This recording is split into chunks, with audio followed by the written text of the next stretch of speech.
Please be seated, thank you. Family and friends, just before we begin, can I ask you to turn your phone off, please, or to silent, or more importantly, turn it to flight mode, just that we are streaming today. It's very important that we get as much data to that stream as possible. Just as you're doing that, it was a blessing the other day to go and visit Joe, and as we were in the room saying some goodbyes, we didn't think Joe was listening too much, she was asleep, but Ron was playing with a leg. And I said to Joe, "He's playing with your leg, Joe, when you're asleep." And she said, "Up the police station." So, she's always on the ball, wasn't she? I'd like to welcome you here today as we've gathered to give thanks, to honour, to remember and honour the life of Joanne Wisely, to say our own personal goodbye. Jo is a loved and very patient wife of Ron for 32 years, a much-loved mum to Erin and Sam, mother-in-law of Alex and Frank, a proud nana of Bella, Toby, Hazel and little Freddie. He's almost asleep, I hope, Sam, is he?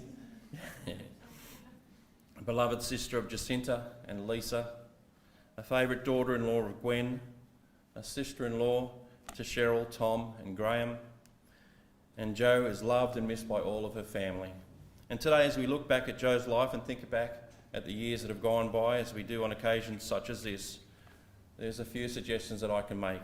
The first is that we all want to live a long and a happy life. And I know it's been said that a long life may not be good enough, but a good life is always long enough. And even so, we'd want for ourselves and those dear to us to live a long and a happy life. Jo was a person that was straight to the point, and using Ron's words, she was the boss and she did things her way, even till the end. She wanted that day on her own, just to pass and go on her own journey at the Bellingen Hospital. And from all that I know about Jo is that she spent much of her life enjoying the good things that were given to her, especially her family and her friends, and she loved the outdoors. And secondly, Jo was a lady who was able to hold on to her lunch when others around her were losing theirs, especially if you're having a few red wines with her. She possessed a strength and a determination, and she had a wonderful cheeky smile. Jo had a treasure inside her that was unique to each person here. She contained something that made her special and valuable to you, a treasure that she imparted and impacted your life. And I'm going to ask Erin and Sam in a moment to come up, and particularly Erin to share a few words about her mum. But before the girls do that, we're going to ask them to come and place their candles, which you have already, and we're going to ask them to light them now.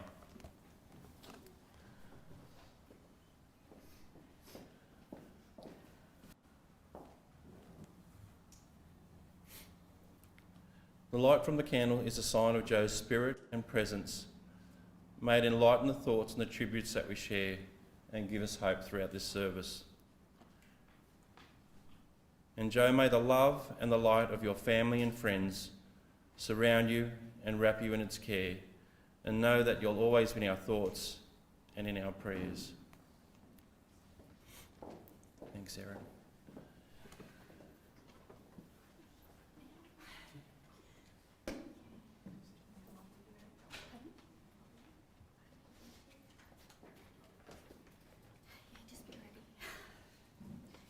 Be ready. So I'm Erin, I'm Jo's oldest daughter. Just bear with me, I'm probably going to be a blubbering mess. And public speaking is right up there on my list of fears, so God bless you, Mum. Alright. Joanne Campbell was born 8th of July 1962 in Bendigo to parents Hilary and Stan Campbell. 1 year, 1 month and 1 day later, she was joined by younger sister Jacinta, and then another 6 years later by baby Lisa, who completed their family unit. My Auntie Cindy's earliest memories are of her and Mum walking to Chifley Primary School. She says she remembers it feeling like a long way, and recently returned to find out that it was a really long way. Times were obviously different then, as they were only 4 and 5 at the time. The kids spent a lot of their weekends and holidays at their grandparents' house on the water in Daly's Point. They spent many hours on the wharf and in the surrounding rocks on the foreshore. By the age of 6, they would be up before anyone else in the morning and get a slice of bread for bait, take their hand lines down to the wharf and catch little bream. These were far too small to eat, but they would scale them, clean them and feed them to the neighbours' cats. The rocks were full of oysters, which they would crack with a rock, wash them in the seawater and put some of them in a jar for their dad to eat later. They did manage to consume quite a few while they did this. No doubt this is where Mum's love of seafood came from. Stan was posted to Adelaide when Jo was 9 and completed primary school at Seacombe Gardens Primary School. Mum's sisters have fond memories of picking up their cousins from boarding school and going for picnics in the bush, driving home with a much disgraced dog that had been rolling in manure of any form that it found in the bush. The family returned to Sydney again, where Jo started high school at Randwick Girls.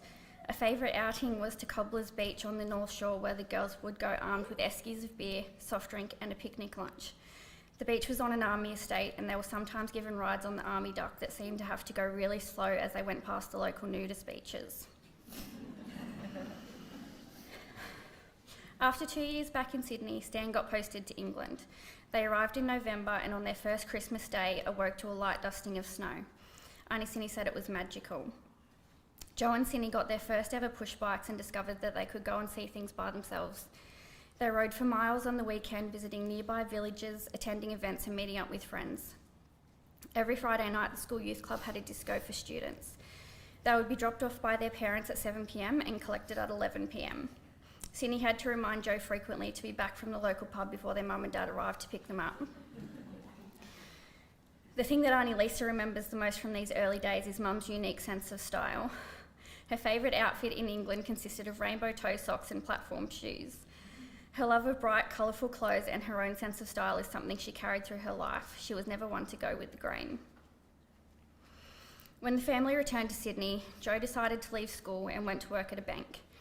She discovered after a while that she hated this and went to work for an Indonesian nut factory. She then realised that to get anywhere in life, she had to go back to school and further her education. As her parents were a bit sceptical, it seems she went off the rails a bit in England. They made her pay for her own education expenses. Jo rose to the occasion and became Dux of the school for Year 12. After school, Jo worked for Myer for a while and then got a public service job while she studied law part-time. The public service took her to Lismore and then to a little place called Coffs Harbour, which she'd never heard of but decided to give a go anyway. It was at this courthouse in little old Coffs Harbour that Mum met Gwen Wisely, my nanny. Nanny took a bit of a shining to Mum and decided that she was to be her future daughter-in-law. She didn't mind which son she picked as long as it was one of hers. She started inviting Mum around for Sunday lunches, and as Ron, my dad, had his licence, he got the lucky job of driving Mum home. Romance blossomed, and Mum was forever grateful for being welcomed into the family with such open arms. In her last days, Mum expressed what a wonderful mother-in-law she had and how lucky she felt. Mum became Joanne Wisely when the pair were married on the 12th of April 1986. I know Dad feels that they were made for each other. They could know what each other was thinking with just a look, finish each other's sentences. They were best friends and soulmates in every possible sense. It must have been some wedding night and honeymoon because almost 9 months later to the day, their first daughter was born, me, followed 2 years later by my little sister Sam. Ours was not your typical family. Mum returned to work quite soon after I was born, with Dad taking on a lot of the childcare duties and thankfully the cooking duties. Mum had one recipe in her arsenal, curried egg and sausages, and it got burnt a lot of the time. What she lacked in cooking skills, she made up for by being the best mum in every other way. She spent most weekends taking us out for bike rides, swimming or walks in the botanical gardens. She also volunteered for the SES, which I know she was very proud of. She was always thinking of others. As we grew up and were involved in different sports, Mum always did whatever was required. She and Dad both worked hard so that we could have the chance to be whatever we wanted and to follow whatever dreams we held. Mum became a judge for gymnastics to help our local team. She tried to make it to every competition, every netball game, every swimming race. She was the kind of parent I can only hope to be. I was not afraid to tell her anything. She was honest about her experiences and always there for advice, sometimes whether we wanted it or not. She was a strong woman, not afraid of an argument or standing up for what she believes in. A trait that luckily, or maybe unluckily if you ask our husbands, she passed on to Sam and I. Mum was also a bit of an introvert. She liked her own space and she felt like an observer. I know that at times she felt like a bit of an outsider, like she didn't fit in. But I think all of the well wishes we've received and the turnout here today is a testament to her true character. She made friends wherever she went. Mum was diagnosed with breast cancer in 2013, just 1 week before my wedding.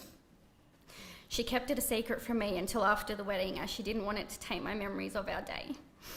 This pretty much sums up what Mum was like, selfless. In what was probably one of the hardest times of her life, she still put someone else's needs ahead of her own. Mum had a double mastectomy, as with her own mother passing from breast cancer at just 45, she didn't want to take any chances and was trying to eliminate the possibility of the cancer coming back in her other breast. Unfortunately though, cancer was one step ahead. Roughly a year later, we discovered that the cancer has metastasized and was now lurking around in her bones. Given this new diagnosis, Mum was told her life expectancy was around 5 years. In true mum style, she surpassed all expectations and fought a courageous battle for over 7 years. In that time, she saw the birth of her 4 grandchildren, Bella, Toby, Hazel and Freddie, who all became her reason to keep fighting. Her grandchildren were her world, and the love and adoration was returned tenfold. All the grandkids absolutely adore their nana. Her life became about making memories and the legacy that she would leave behind. We started camping a lot as a family. She bought Sam and I a caravan each, and we plan on honouring her by continuing to do exactly what she would have wanted. Lots of family camping trips, looking up at the stars around a fire, toasting marshmallows, drinking wine and eating cheese, all of her favourite things. I mean, it's a hard expectation to live up to, right?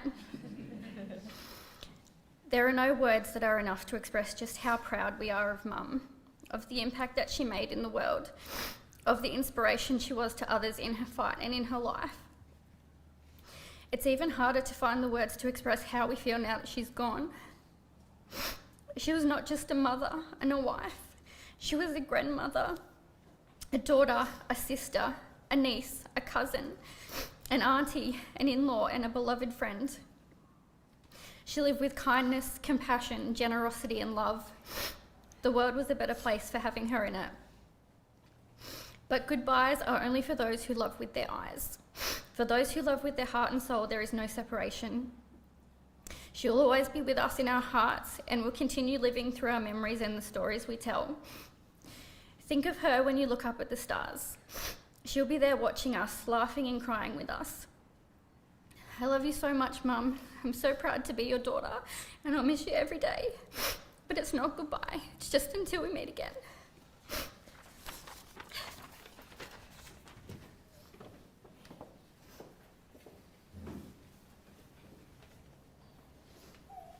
Thank you, and Sam. You're very brave. You're a chip off the old block, aren't they, both of them?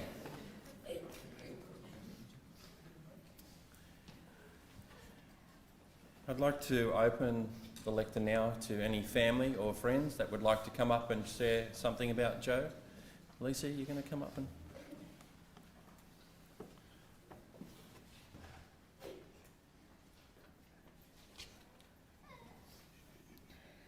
I'm short. I'm Lisa. I'm Jo's much younger sister, and Jo was my much older sister and the stubborn one of the family. I can start with that, an insult like that, because it's a little sister thing, and no one else is here to stop me. After our mother passed away many years ago, Jo stepped in to take on a mothering role, especially when our dad didn't know what to do with me. As sisters, we were always close, but became even closer when she started travelling to Brisbane each month for treatment. I would say that we weren't just sisters, but best friends.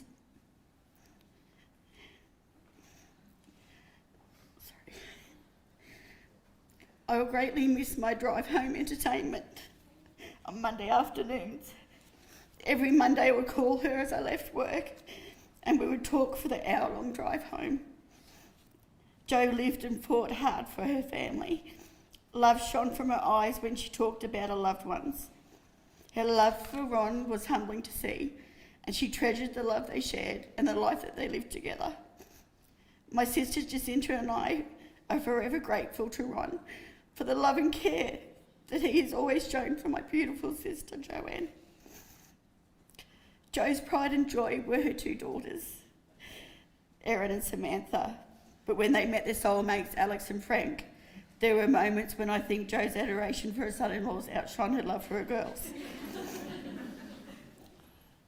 As each of her grandchildren were born, Jo's love spread.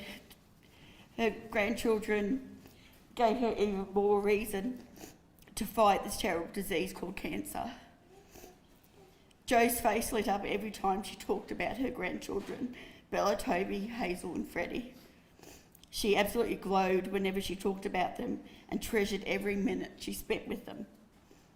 Jo talked often about friends that she's met over the years, the good times she had camping, the cruises, the trips that she took with Ron. In her last few weeks, Jo told me that she wasn't scared to die and kept reassuring everyone around her, telling us not to worry. Jo asked me to watch over her girls and her grandchildren, which I will do with honour, whether they want me to or not. Did I say that Jo was the stubborn one? Jo wanted everyone to celebrate her life, remember her fondly, keep loving each other, and live your happiest of lives. Remember her with laughter, keep telling her stories, and most of all, keep camping and drinking wine. I'd like to finish with a little poem. I will miss our talks and her comforting voice, and those random moments where we mutually rejoice. Rest in peace, sister and best friend. My deepest love, to the sky I shall send. Rest in peace, Jo.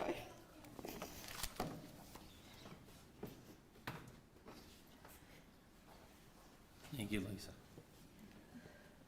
Is there any other family or friends that would like to come up and share a story?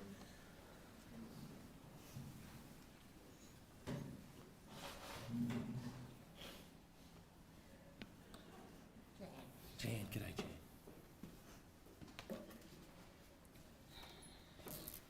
Hello, my name's Jan. Jo and I met when she came to Coffs, and we moved into a house and lived with my sister.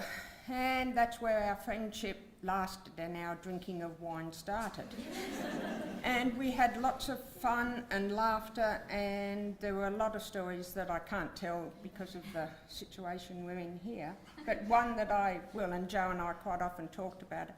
When Joanne was pregnant with Erin, she said to me, "Can you come and be with me at the birth?" She said, "I'm not sure how Ronald will cope." We went, "Yeah, righto." So I went along and I was there, and then I had to go away to do something in the other hospital for a minute, and I came back and Ronald was going, quick, it's coming. And we went in, and Erin was born, and Jo's up there all happy, and Ronald said, "Oh, it's like she's been on a slippery dip." And we're all there talking and laughing, and then all of a sudden we hear this, "Excuse me." We look up, and there's Jo. "Can someone tell me what I've had?" We were all so happy we forgot to tell Jo. And then I became Erin's godmother, and when Jo got sick, as Erin said, she didn't tell anyone. I live in Murwillumbah, and I had a heart attack in 2012, and Ronald and Jo came up and saw me and spent time with me, and she was sick then, but she didn't tell us. So I didn't know. So like you said, Jo, Erin, your mother put other people out. Sorry.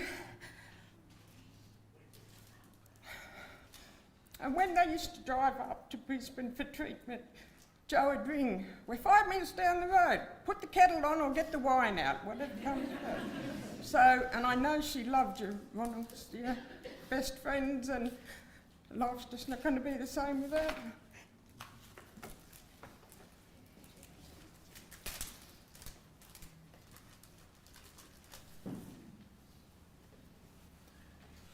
Thank you, Jan. Is there anyone else that would like to come up and share something? I was hoping somebody would come up and speak about her dancing, wonderful dancing she was. Her and Ron gave us some lessons to Miriam and I, but we've got 2 left feet. I think Mel gave me a hand there. I've got a couple of stories about Jo. Ron and Jo got a few little dogs of us, one called Candy and Sugar. She loved her animals. And I remember Jo telling this story that every couple of days they would find these big clumps of material and foam, and they couldn't work out where it was coming from.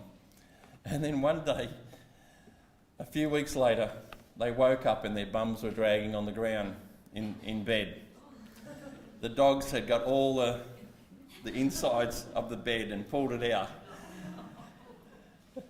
But she loved them dogs. You couldn't say anything bad about them. And Miriam and I and Jo and Ron used to love to go on a few trips together. And we went to Guyra, out to the trout hatchery. And we hired a convertible, but it was the middle of winter. And I remember the gauge on the car saying 0. And as we drove into the trout hatchery, they must have thought we were idiots. And I remember looking in the back, and Miriam and Joe both had beanies on, and they were absolutely freezing. But Ron and I were right, because we were behind the windscreen and we had the heater going. Remember that, Ron? And what was it? Other story, Miriam? From the pub. Yes. The Irish pub, we got well and truly drunk at the CX club at the Irish pub, and Joe had the Scotch eggs. Oh, these eggs that were, I don't know, what were they, marinated in something? 100-year-old eggs, you reckon? But she loved them anyway, but we couldn't stand them. Sorry? And you got picked up, that's right, they both got picked up, but Ron and I didn't. So she still had it. All right. We're going to now turn our attention to the screen. We've got some beautiful photos of Joe and the family and friends, and some music to go along with it.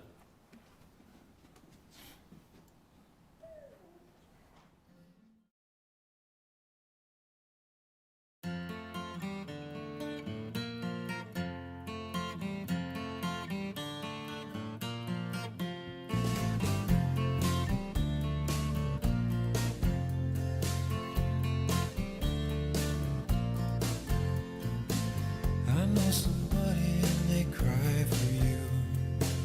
They lie awake at night and dream of you. I bet you never even know they do, but somebody's crying.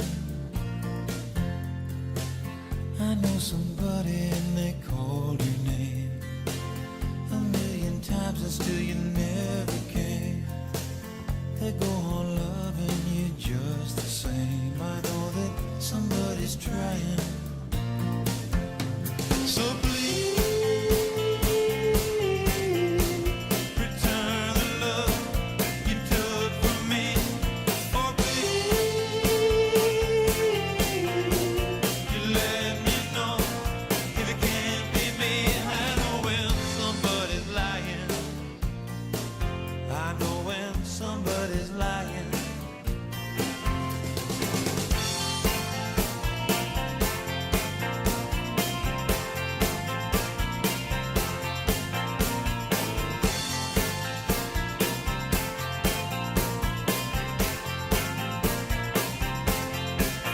I know that somebody's lying. I know that somebody's lying. Give me a sign and let me know we're through. If you don't love me like I love you, but if you cry at night the way I do, I know that somebody's lying. So please return the love you took from me. Oh please, let me know if it can't be me. I know when somebody's lying. I know when somebody's lying.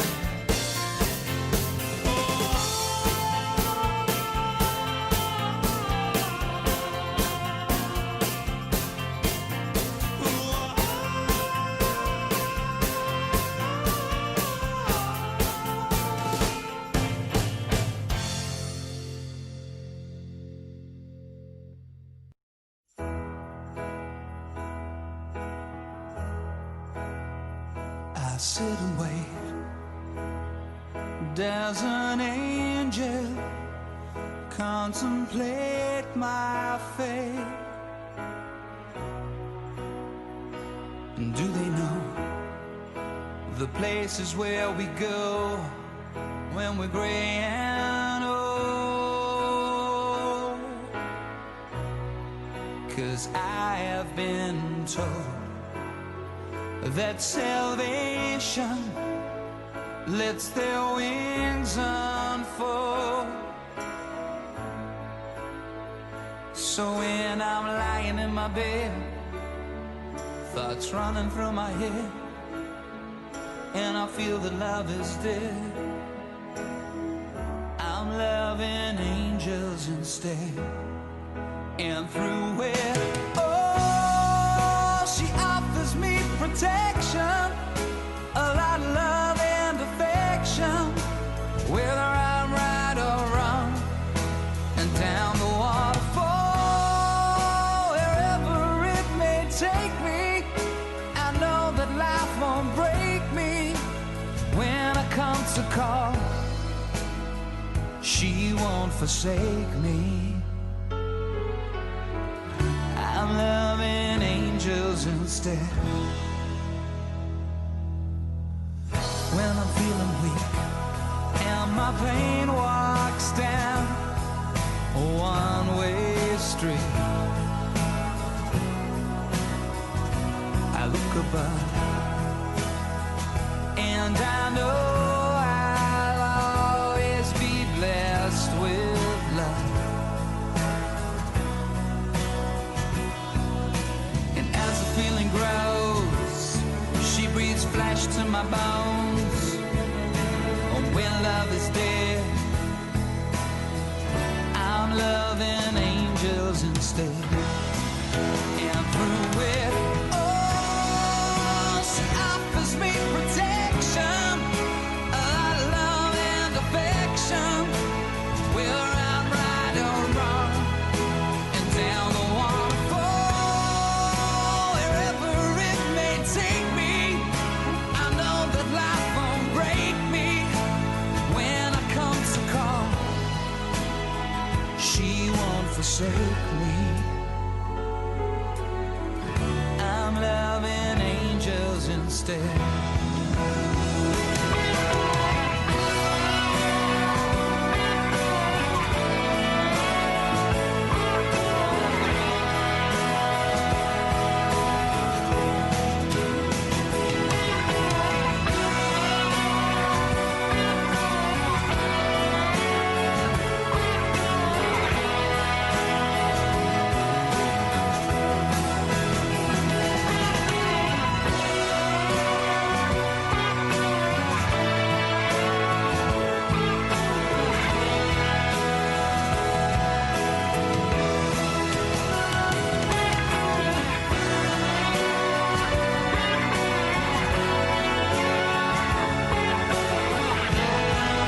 And through it, oh, she offers me protection, a lot of love and affection, whether I'm right or wrong. And down the waterfall, wherever it may take me, I know that life won't break me. When I come to call, she won't forsake me. I'm loving angels instead.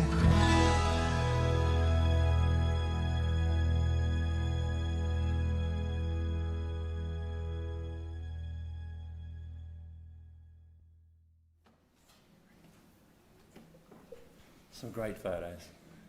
Ron, were you born with that moustache? It's in every picture, isn't it? I'd like to call upon Melissa now to come up and share the poem that's in your order of service.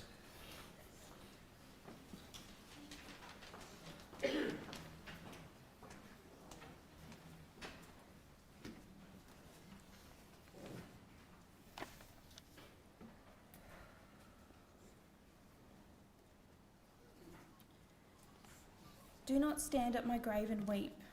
I am not there, I do not sleep. I am 1,000 winds that blow. I am the diamond glints on snow.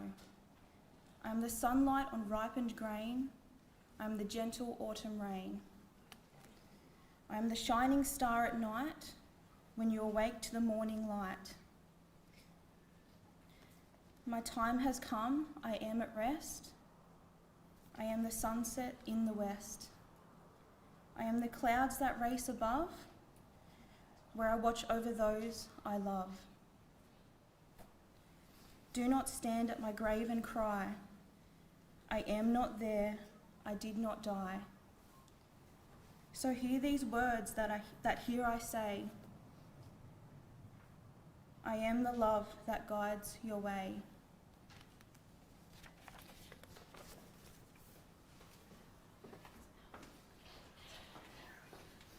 Thank you, Mel.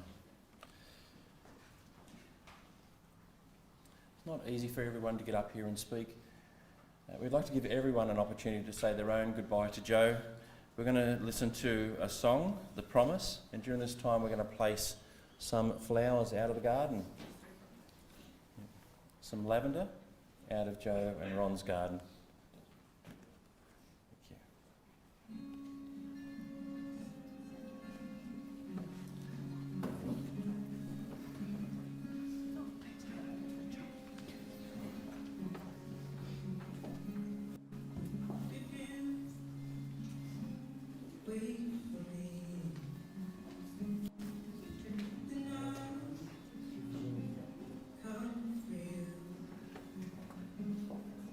I'll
Family and friends, can I ask you to please stand now as we come to the most difficult part of our service, as we say farewell to Joe. And now tenderly, lovingly and reverently, we farewell Joe Ann Wisely to nature's keeping. We wish Joe peace in eternity. She's now entered the last sleep, free of any pain, concern and care. But her spirit will live on in all of you who loved her and appreciated the part that she played in your life. And family and friends, to love someone is to risk the pain of parting, and not to love is to never have lived. The pain and the tears that you have now is the honouring of your love for Joe. And if you have any regrets today, may they be turned into gratitude for the time that you shared with her. And in a moment, can I ask you to respond with these beautiful words? Joe, with our love, we let you go. We let you go. And Joe, into the arms of eternity with Hilary, Stan and Sugar and Candy, together now as your family and friends. Joe, with our love, we let you go. And Joe, into our most precious memories within our heart, together now as your family and friends. Joe, with our love, we let you go. And Joe, into your freedom and to the very best vineyard. Together now as your family and friends. Joe, with our love, we let you go. And may you rest in peace. We're going to close our service with one final song. And during this, as this song plays, we're going to ask the girls to come forward. We're going to pour a glass of grape juice and apple juice. But later on today, you're going to have the opportunity to have a real drink for Joe at the Comets ground or club. So I'd ask the girls to come forward as this song plays, and that at the end of the song we'll do a toast to Joe.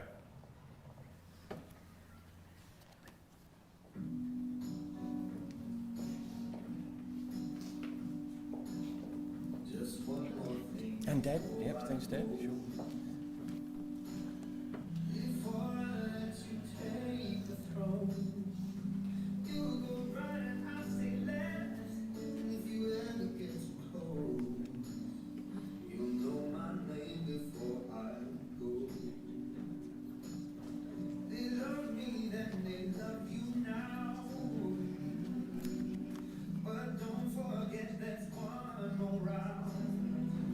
Oh, the pain, I know it well.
given all the glasses out? Yeah. Somebody can drink out the bottle if they like. That's right, it's only apple juice. That's it.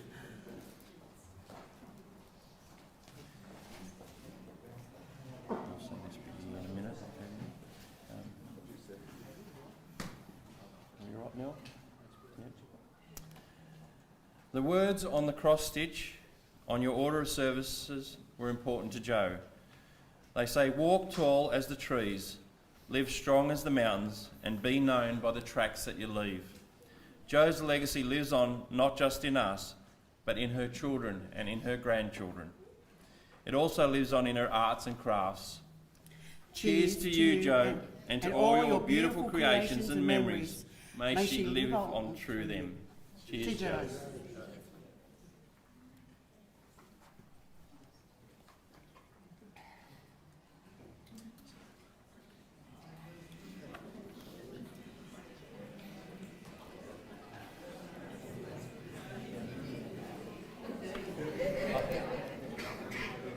And we'll follow the family from the chapel. And we'll head over to the Commons ground. Thank you. Because there's more than 100 people.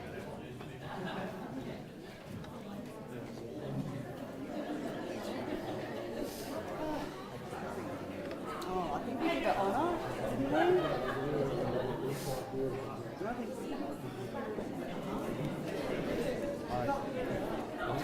Tell us the mother's story. Thanks. She's a good woman, mate.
in lockdown.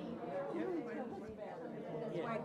going to the airport to pick up our two grandbabies.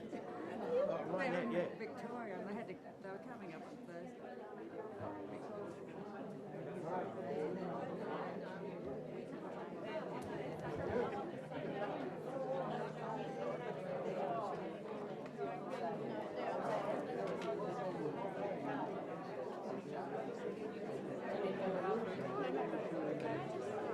They said just donated money for the